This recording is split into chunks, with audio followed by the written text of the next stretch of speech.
大家好，我是凯。今天要分享的生酮饮食食谱是用一个煎盘就可以做的生酮肉松小贝，真的很好吃哦，希望你们也一样喜欢。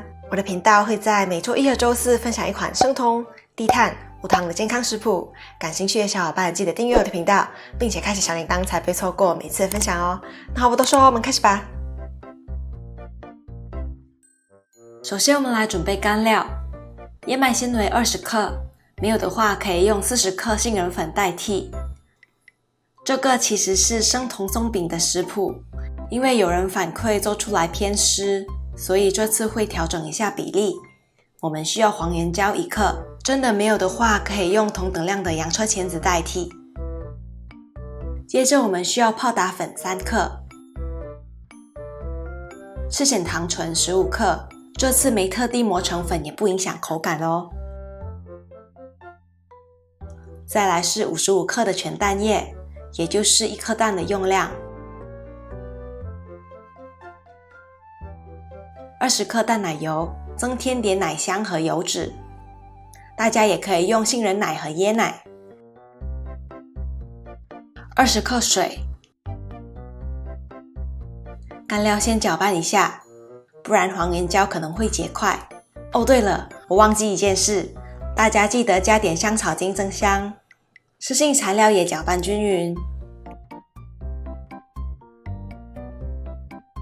再倒入所有干料，搅拌直到均匀混合。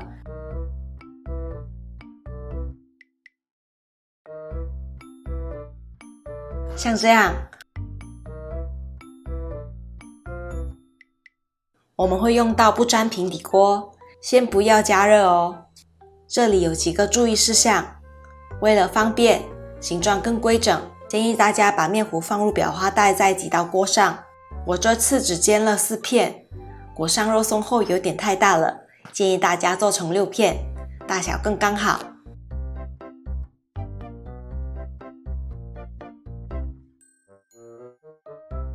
好不容易用刮刀整理好了，我们现在可以开始加热了。开小火盖上锅盖煎，底部定型就可以开锅盖，小心翻面。煎得不好看也没关系，我们会裹上肉松看不到的。大家如果买不到无糖肉松，也可以自己做，我之前有发过食谱哦。这次我加了点海苔，这样更香也更好看。大概搅拌一下就好了。沙拉酱的话，我之前寿司的影片也有做过，当然大家也可以买现成的。先在表面涂一层，盖上另一片蛋糕后，再把外面都涂上沙拉酱，再裹上满满的肉松，